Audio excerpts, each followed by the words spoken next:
नाशिककरांना घरपट्टी आता ऑनलाईन किंवा SMS द्वारे मिळणार आहे। महापालिकेने घरपट्टी भरणाऱ्या करदात्यांना सवलत देण्यासोबतच वेबसाईटवरून प्रिंट काढून घरपट्टी भरण्याचा पर्याय उपलब्ध करून दिलाय। त्यामुळे महापालिकेचा खर्च वाचणार आहे।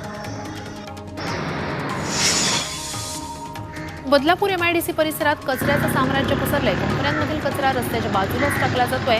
हा कचरा जाळला जात नसल्यानं परिसरात प्रदूषण होतंय। कचरा टाकण्यासाठी MIDC कडून लवकरात लवकर कचऱ्याचं नियोजन करण्याची मागणी नागरिकांकडून केली जाते। मुंबईतील विक्रोळी जलवाहिनीची दुरुस्ती केली जाणार आहे। कंदमवार नगरमध्ये दूषित पाण्याचा पुरवठा होत असल्याच्या तक्रारी आल्या होत्या। त्यामुळे पालिकेनं सर्वेक्षण करून जलवाहिनी दुरुस्तीचा प्रस्ताव म्हाडाकडे पाठवलाय। मनमाडमध्ये नांदगावकडे जाणाऱ्या मार्गावरील स्ट्रीट लाईट अनेक महिन्यांपासून बंद पडले आहेत। त्यामुळे सर्वत्र अंधाराचं साम्राज्य पसरलंय।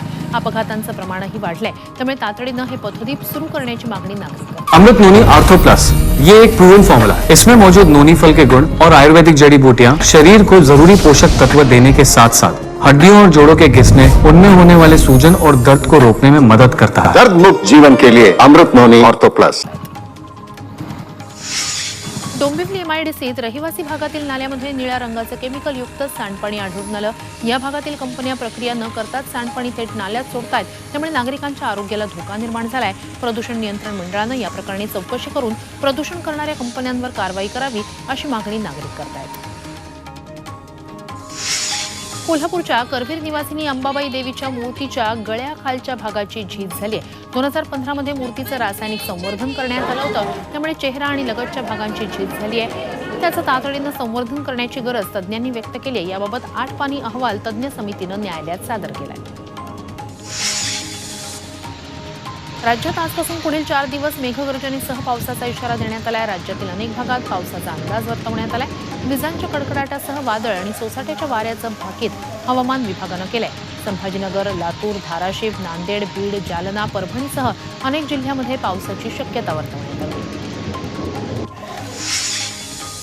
मुंबईतील हवेची गुणवत्ता सुधारली आहे। महानगरपालिकेच्या सखोल स्वच्छता मोहिमेमुळे हवेतील धुलीकण कमी झाले आहे। त्यामुळे वायू गुणवत्ता निर्देशांक सातत्याने 100च्या खाली जातोय। काही भागांमध्ये हा निर्देशांक जवळपास 70 पर्यंत नोंदवण्यात आलाय।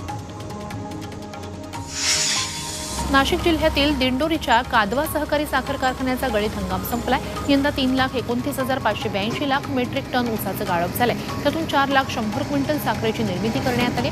उत्तर महाराष्ट्रातील ही विक्रमी साखरेची निर्मिती ठरली आहे। याशिवाय 3,63,000 लिटर इथेनॉल आणि 33 लाख लिटर स्पिरिटचीही निर्मिती करण्यात आली आहे।